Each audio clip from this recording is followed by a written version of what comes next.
Bismillah wa salatu wa salam ala Rasulillah. So we are continuing the Ba'iyah, which is the poem written in different chapters about Rasulullah sallallahu alaihi wasallam by the great scholar Shah Waliullah Dehlawi rahimahullah.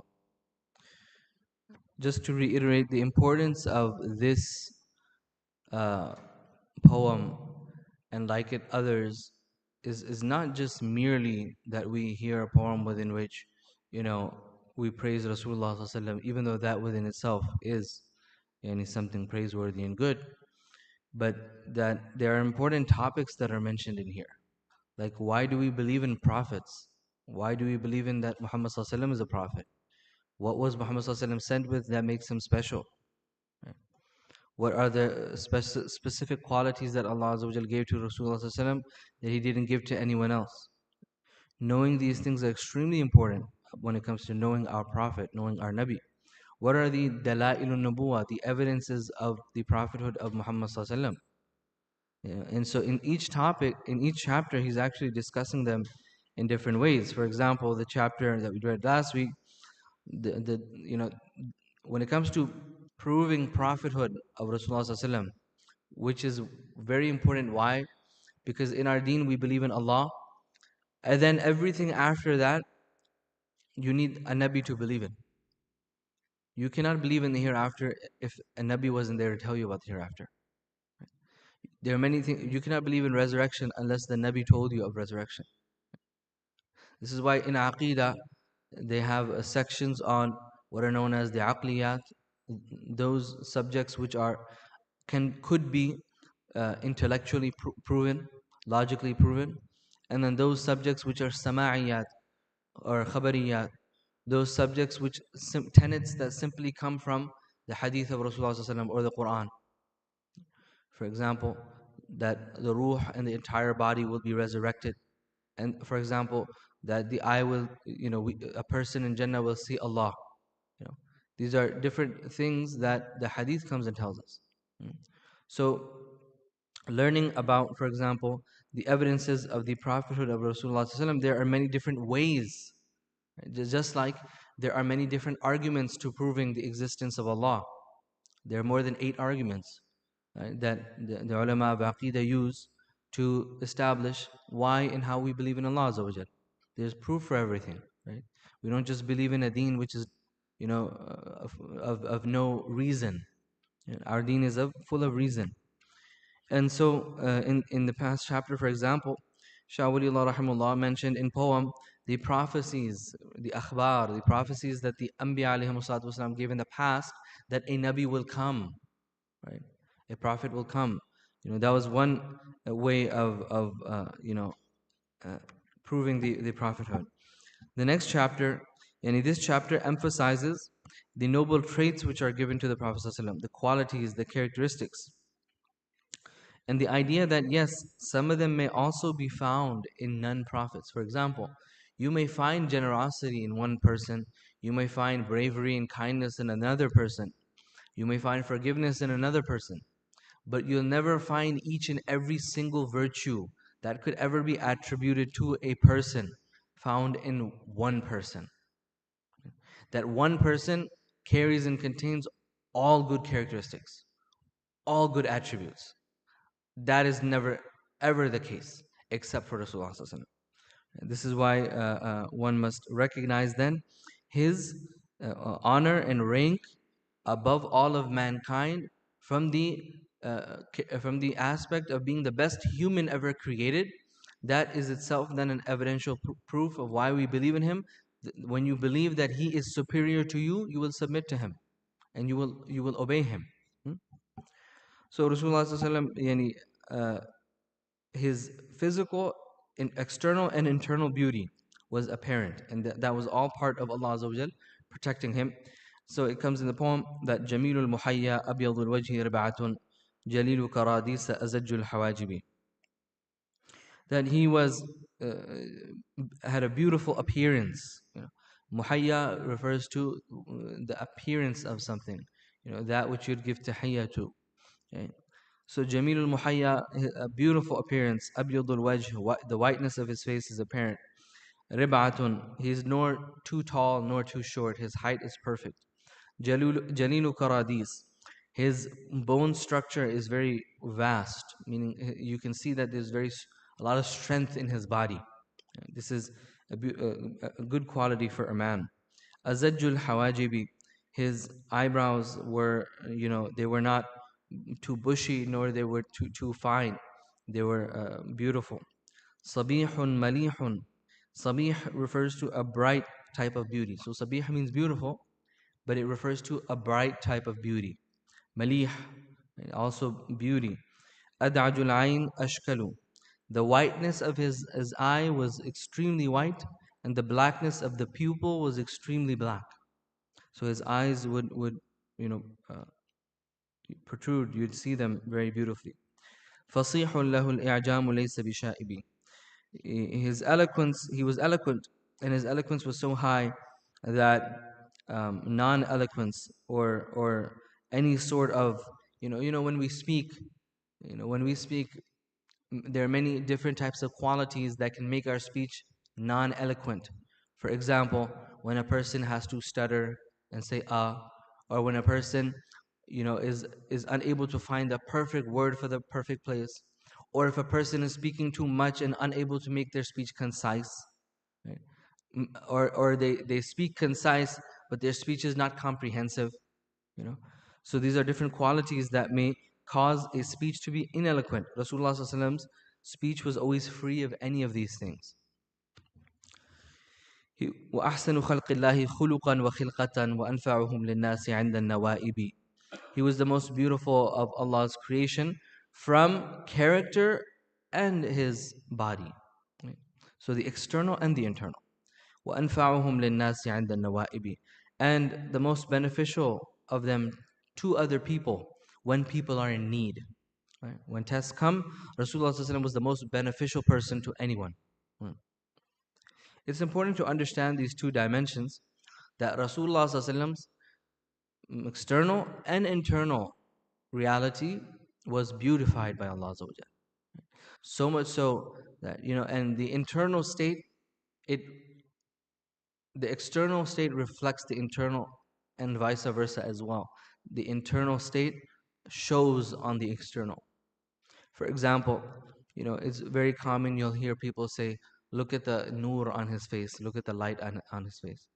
And we say this a lot, but this can have a reality to it. Rasulullah ﷺ, we know that his internal reality was he was kind, correct? He was kind, he was soft, he was gentle. Anas radhiyallahu says that I shook the hand of Rasulullah ﷺ and his hand was softer than any form of silk. How is it that his ruh, his heart is also soft and his hands are also very soft? So Rasulullah ﷺ, and his internal reality was used to portray on his external reality. How much of the haqq was illuminated in his heart, and the Sahaba saw the actual light of his face, that his face actually used to, it was illuminated. وأجود خلق الله صدرا ونائلا وأبسطهم كفا على كل طالب. He was the most generous of Allah's creation, the most generous of Allah's creation in giving. وأبسطهم كفا على كل طالب. And his hand was the most spread, meaning that, when someone's always, the Arab would use a type of ta'bir, a type of expression, tashbih, that a person who holds his hand is a stingy person, rather, and a person who keeps his hand open is a person who is generous, kind, always giving. That is why Rasulullah ﷺ said in dua, Allahumma a'ti kulla mumsikin talafa. That every person who holds back, give him, destruction of his wealth. Right? وَكُلَّ مُنْفِقٍ خَلَفًا. And everyone who spends, Allah give him more and more after he spends. So, Rasulullah ﷺ's hands were always, as another poem says, مَا قَالَ لَا قَطُّ إِلَّا فِي تَشَهُدِهِ لَوْلَا تَشَهُدُهُ كَانَتْ لَاؤُهُ نَعَمْ. That Rasulullah ﷺ never said la, he never said no. The only time he ever said no was in Ashhadu an la ilaha illallah. La ilaha illallah. That's the only time he ever used the word la, no. And if la wasn't there, he wouldn't have said la. He would have just said na'am. He would have said yes. Because Rasulullah was always giving, positive. وأعظم حر للمعالي نهوضه إلى المجد سام للعظائم خاطبي. Rasulullah was the greatest of, uh, in ambition, in rising towards uh, those kind of tasks that requires a person to rise up for, towards honor and majestic values. He always rise samin lil azaimi khatibi, and he pursued lofty and great stations. Hassan ibn Thabit radhiyallahu anhu also said something similar. For example, he said, more or less the exact words are not coming to my mind, but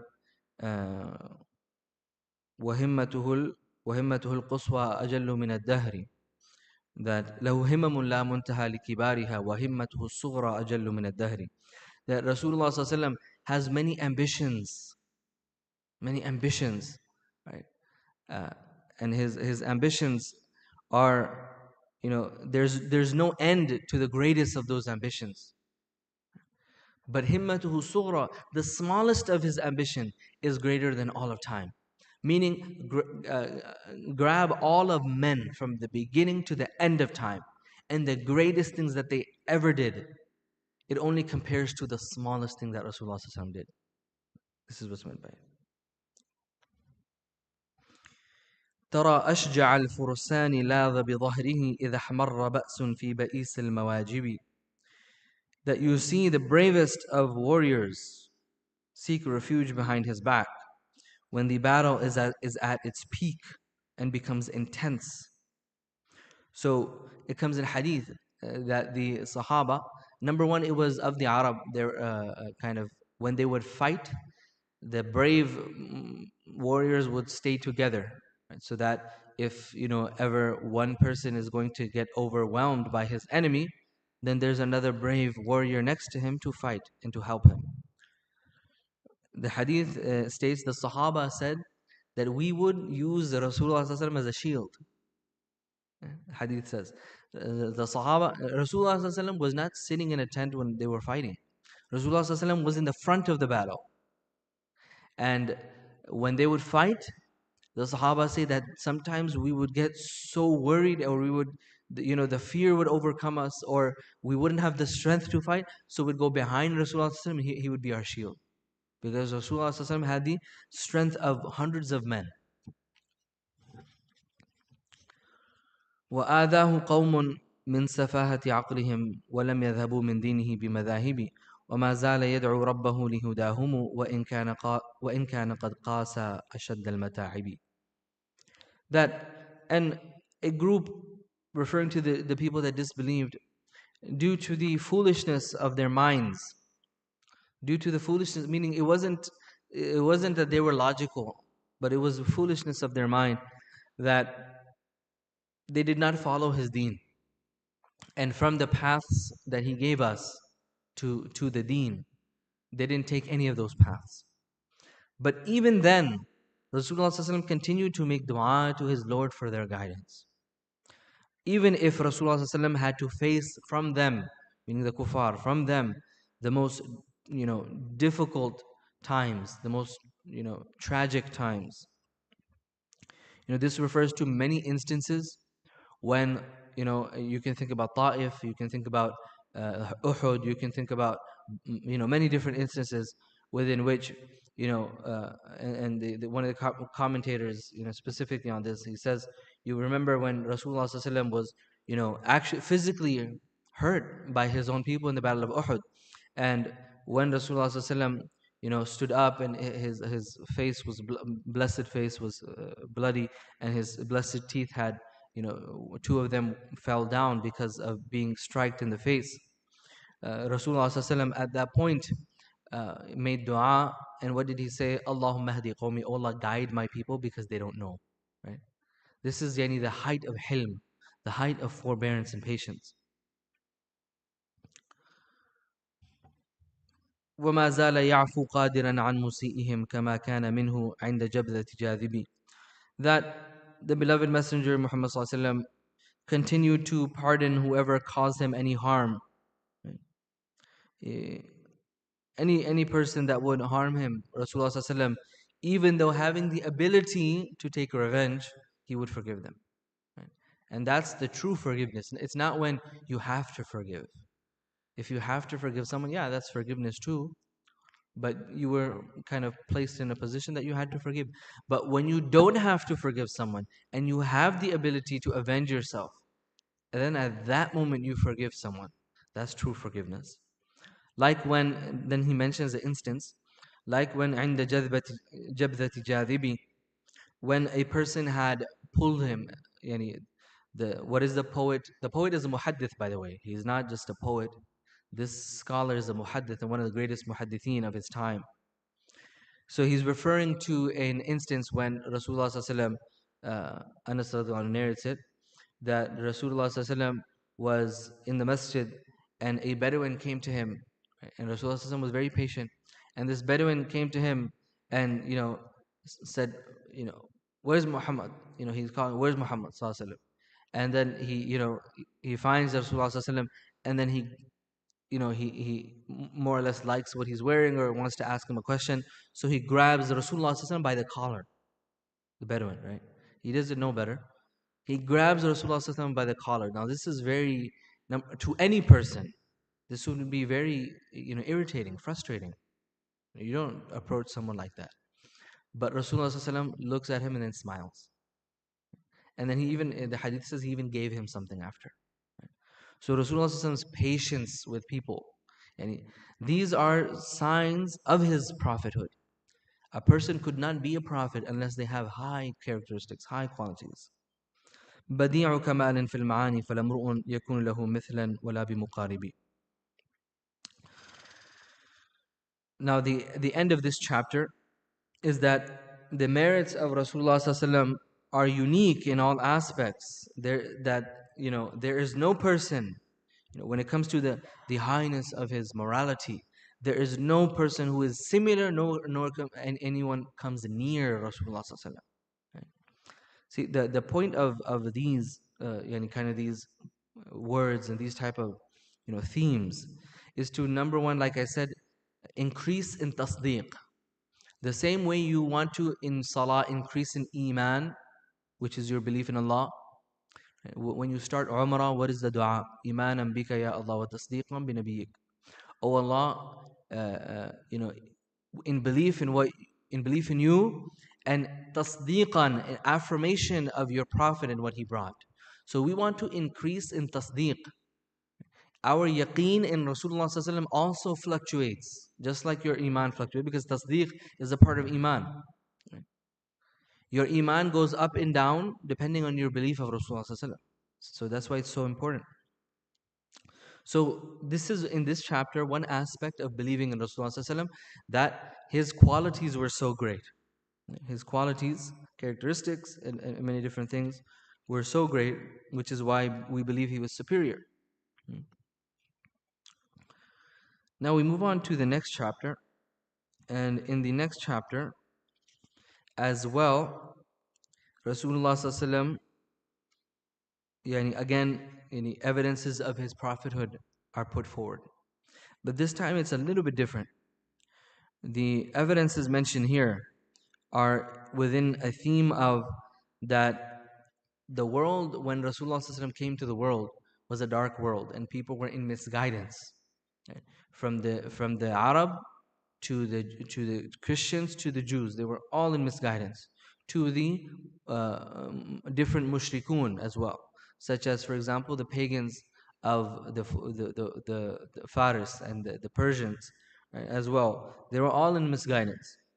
Then Allah Azza wa Jal sent Rasulullah sallallahu, by His divine will. Allah Azza wa Jal timed and selected, where and when Rasulullah sallallahu would come into this world.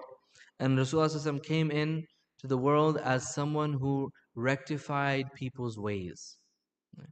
And that alone, the point being that the Sharia that the Prophet ﷺ brought is alone an evidence as well of Rasulullah's prophethood.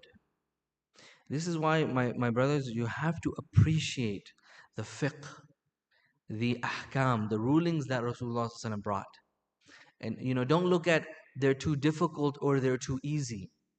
Look at that Rasulullah ﷺ brought them, and that they are a system and mechanism of action, practice, and application that no other intellectual person could ever put together. No politician, no leader, no governor, no philosopher, no scientist could ever put together a structure of practice and logic like Rasulullah ﷺ brought to the people. This is what is to appreciate. And another poet, he mentioned something similar, and maybe I'll bring that up after. But so now he goes in and he says that أتانا مقيم الدين من بعد فترة وتحريف أديان وطول مشاغب. That the reformer of religion, muqim means to make something straight. Right? We say اهدنا الصراط المستقيم, guide us to the straight path. Right? As it comes in hadith, that Rasulullah said that I was sent بالملة السمحة, with the millah which is vast, the deen which is vast, but I was also sent, and I will not be taken back حتى يقيم الملة العوجاء بأن يقولوا لا إله إلا الله. That Allah Azza wa Jal will not take me away from the people until I will straighten out the religious ways which have been curved and corrupted by the people. So I will straighten that out, right, for the people, by which they will say La ilaha illallah. So Rasulullah ﷺ straightened out the religious affairs of the people. Min ba'di fatratin, after there was a pause in prophethood. This is referring to the fact that a few centuries had passed after Isa ﷺ had passed, and no Nabi had came.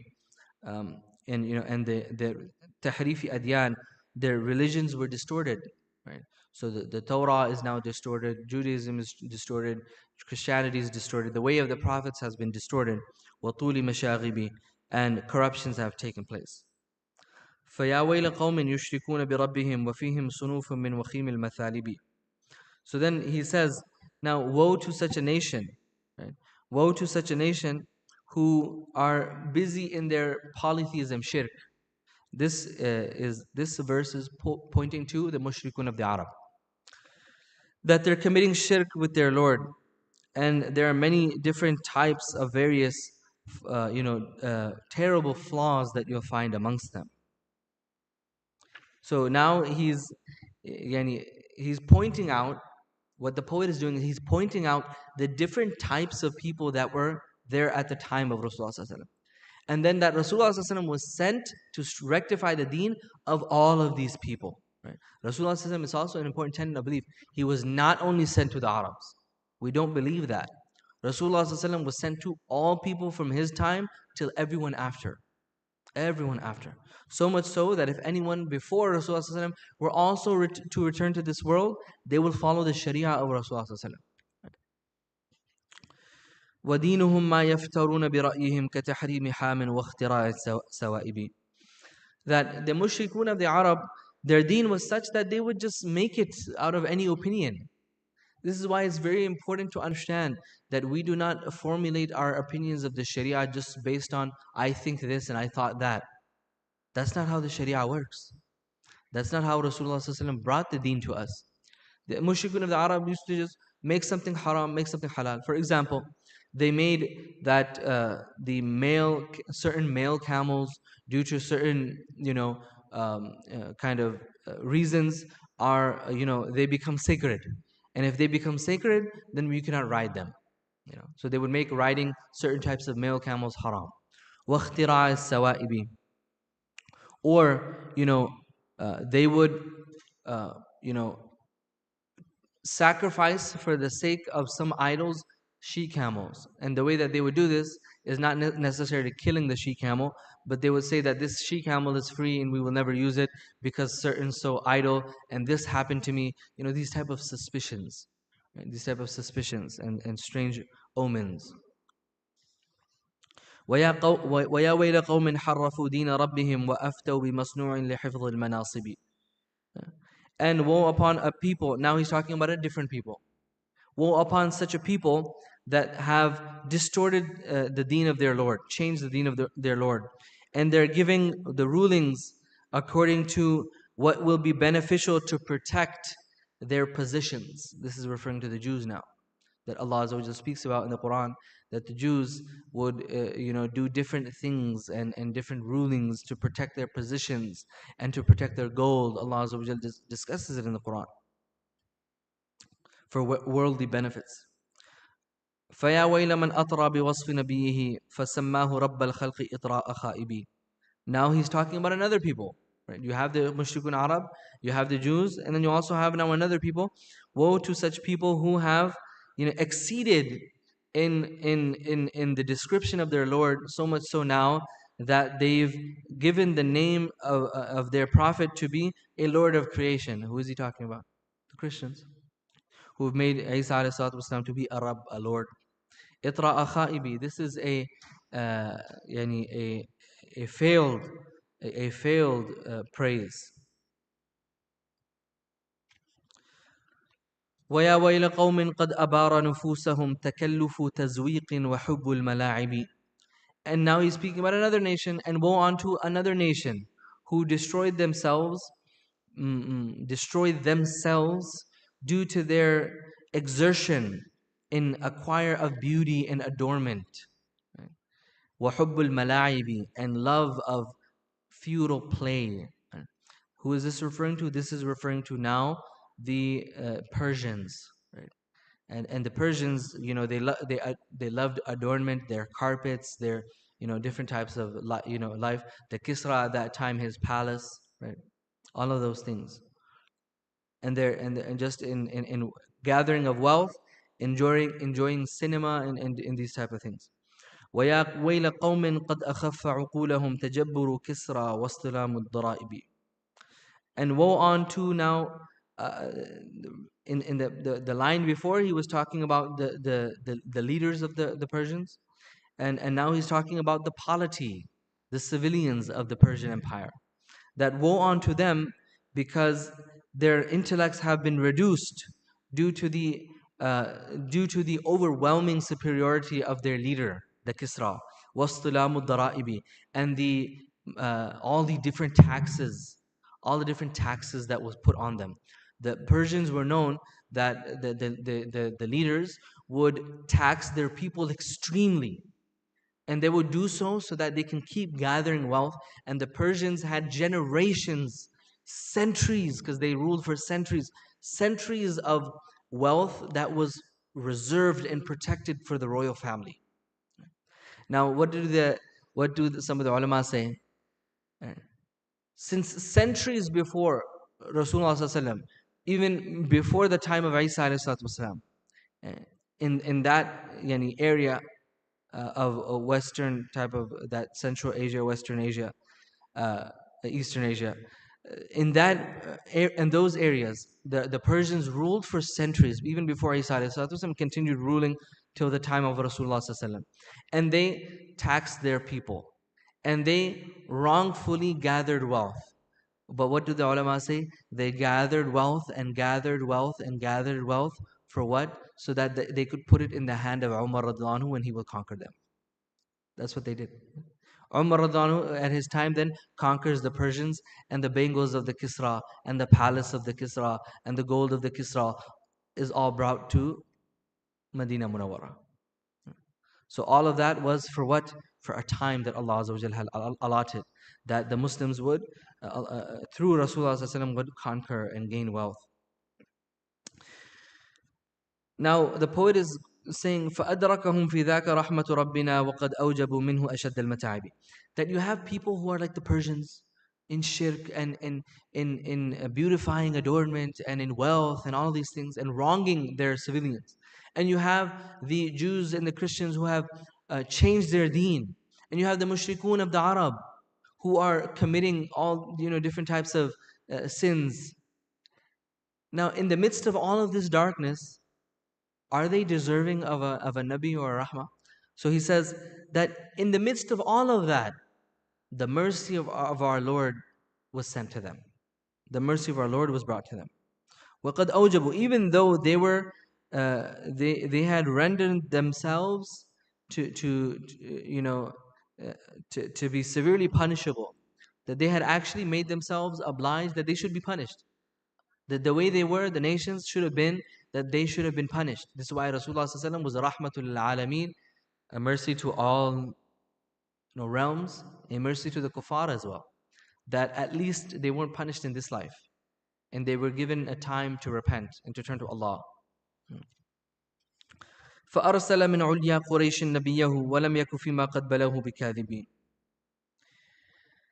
So then Allah Azza wa Jal sent from the highest in nobility, highest and noblest of the tribes of Quraysh, His Prophet. Allah sent His Prophet to be from the highest and the most noble of the Quraysh. وَلَمْ يَكُ فِيمَا قَدْ بَلَوْهُ بِكَاذِبِينَ. And Rasulullah ﷺ was not from, the experience of the people around him as someone who would lie. We know Rasulullah ﷺ before prophethood was called Ya Ameen, the trustworthy. And this is a great thing that Allah Azza wa Jalla granted Rasulullah ﷺ. وَمِن قَبْلِ هَذَا لَمْ يُخَالِطْ مَدَارِسَ الْيَهُودِ وَلَمْ يَقْرَأْ لَهُمْ خَطَّ كَاتِبِينَ.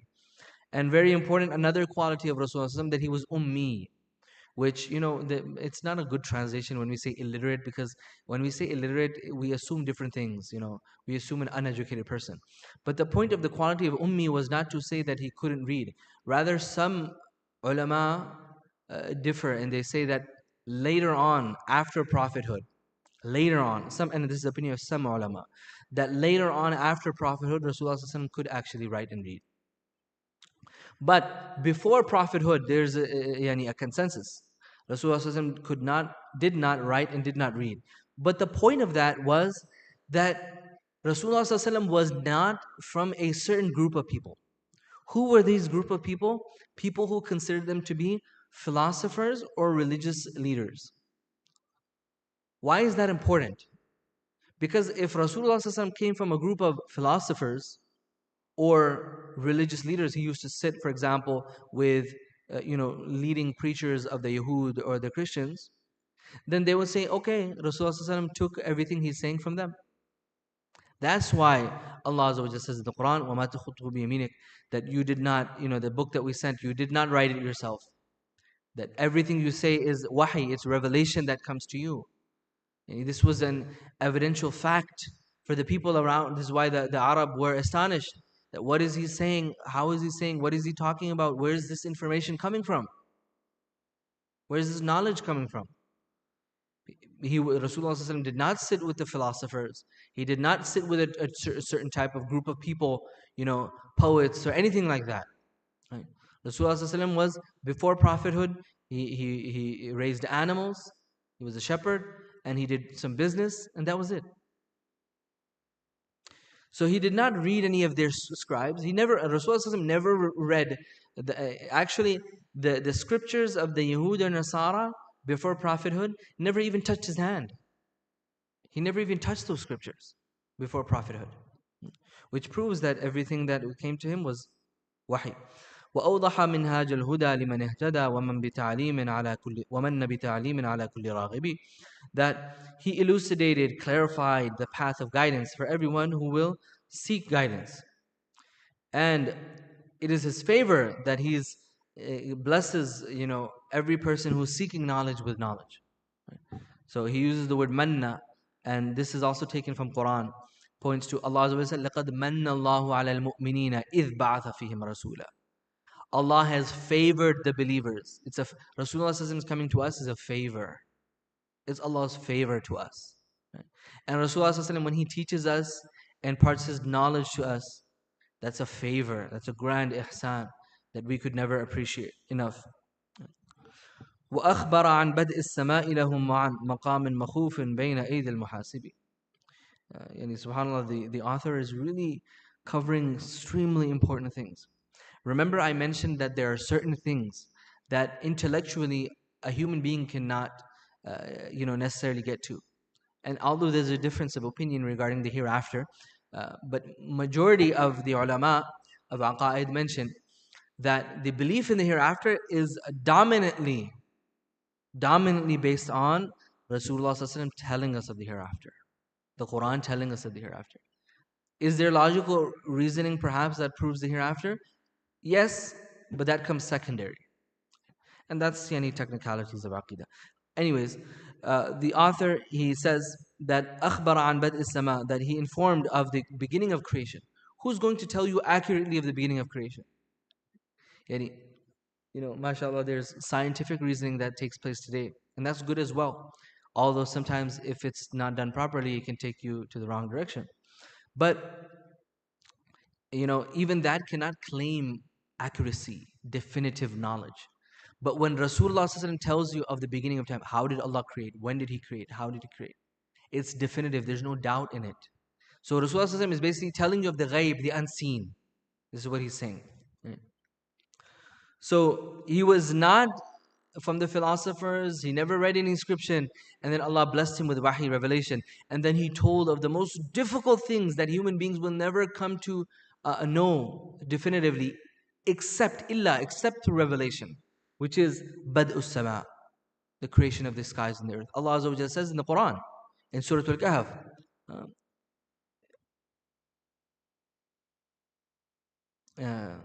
the exact ayah is not coming to my mind right now, but that when Allah Azza wa Jalla created the skies and the earth, He did not tell them وَلَا خَلْقَ أَنفُسِهِمْ. Allah Azza wa Jalla did not tell you, right? Did not give you exactly when and why the skies and the earth were created. وَلَا خَلْقَ أَنفُسِهِمْ, nor the creation of yourselves. You did not know these things. You did not know these things. Allah told you these things. And so the hereafter, maqamin makhufin, a place when people will stand in fear in front of muhasib, the one who will take account. Right? This is referring to when people will stand in front of Allah Azza wa Jal to give account in the hereafter. And as it comes in the Quran, وَلِمَنْ خَافَ مَقَامَ رَبِّهِ جَنَّتَانِ, the person who fears, and this could mean two things. خَافَ مَقَامَ رَبِّهِ could mean fear standing in front of his Lord. Fear standing in front of his Lord. Right? The person who fears standing, that one day I will stand in front of Allah, therefore I have to prepare. Allah Azza wa Jal will double that person's reward. وعن حكم رب العرش فيما يعنهم وعن حكم تروى بحكم التجارب. We're going to close now soon. Just a few more verses. And Rasulullah sallallahu alaihi wasallam told the people of the command of the Lord of the throne, in that which concerns them. This is referring to the Sharia, that Allah Azza wa Jal, Rasulullah sallallahu alaihi wasallam conveyed to us the awamir and nawahi. Rasulullah conveyed to us the commandments and the prohibitions of Allah. This is why we have to appreciate the Sharia. We must appreciate when Rasulullah tells us yes, or obliges us and tells us to do something, we must appreciate it. And when he tells us no, don't do something, we must also appreciate it. Right? We must appreciate it just as much.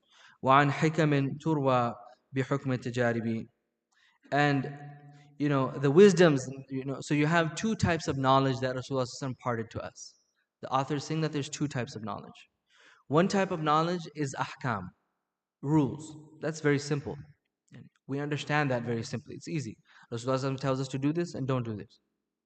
Then there's another type of knowledge, which is akhlaq, character, or how to, what are the strategies of ruling and leading, siyasatul buldan, or tadbirul manzil. How do you navigate your household? How do you deal with your wife? How do you deal with your children? How do you deal with your brothers and siblings? How do you sicknesses and illnesses, which is medicine. Rasulullah taught different principles on medicine as well. Rasulullah taught many things besides so Sharia is knowledge which is directly leading to Allah and His Messenger. And then other things such as how to run your household, how to run your finances, economy, how to practice medicine. These things are also taken from Rasulullah sallallahu alaihi wasallam. But these things people will also debate about. But no, I assume this and that should be better, and that is not better, and that should be better, and an economy should be like this, and politics should be like. We still do it. The sad part is we have a Nabi, but we don't take from that Nabi instead. We throw our own opinions. Instead, we should study the Nabi. We should study what he told us. How did he teach how an economy should be? How did he teach that a person should finance and budget? How did he teach that a person's health should be? How did he teach that a person's mental health should be? How did he teach that you should run your household? We have to take that knowledge from someone. So Rasulullah ﷺ was given ahkam, which is the rulings of commandments and prohibitions, through wahi, revelation, which means that it's accurate. There's no mistakes in it.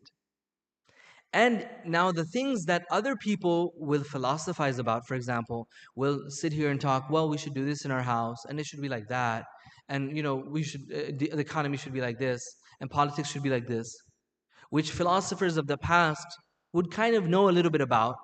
And depending on the intellect of a person, a person may be more right or sometimes more wrong. But even that area, so when it comes to the hereafter and the amal, the actions of the hereafter, there's no yani, intellect that can tell you what to do, what not to do. You need sharia, simple. You need sharia. The intellect cannot tell you what you need to do to go to Jannah. You need to follow sharia. But there are certain things in this dunya which are beneficial that your aql, your mind will tell you. Even that, Rasulullah knowledge in that was not only through living his life, and so he lived his whole life, so he had wisdom. That was given through wahi, revelation. This is a very, very fine detail, but a very important detail. That when Rasulullah told how a city should be, a lot of people, what did they say? Times have changed.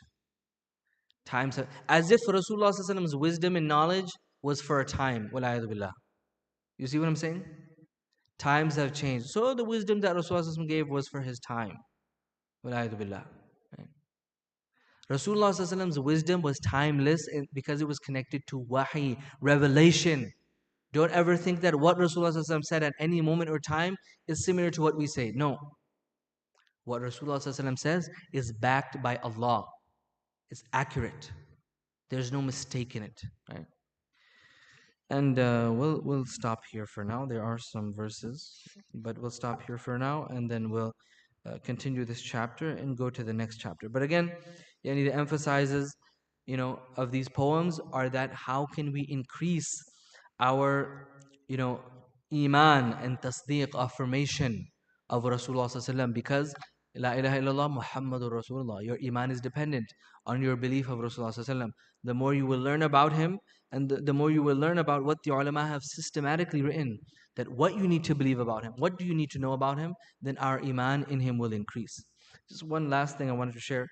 Another poet, he mentions regarding the Sharia, that, why is our Sharia so important? And our Sharia alone, and the poet will continue to say this, but our Sharia alone is also an evidence of the prophethood of Rasulullah sallallahu alaihi wasallam. Why? Because no one has ever came with such an accurate, perfect system of how humans should live their lives on a micro and a macro level, meaning on an individual and on a societal level.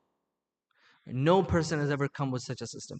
So, for example, this poet, he says that Shari'atullahi lil islahi unwanu wa kullu shay'in siwa al islami khusranu. That the Sharia of Allah for rectification, it's given the title, meaning if you want to rectify yourself as an individual and society and the entire world, the Sharia of Allah is what is going to do that. And anything besides Islam is going to only give loss. Have pride in your Sharia. Have pride in your Sharia. لما تركنا الهدى حلت بنا مهن وهاج للظلم والإفساد طوفان. That when we leave the guidance, this is our issue. If we leave the guidance, if we leave the Sharia, then that's when tests come over us. That's when tests come over us.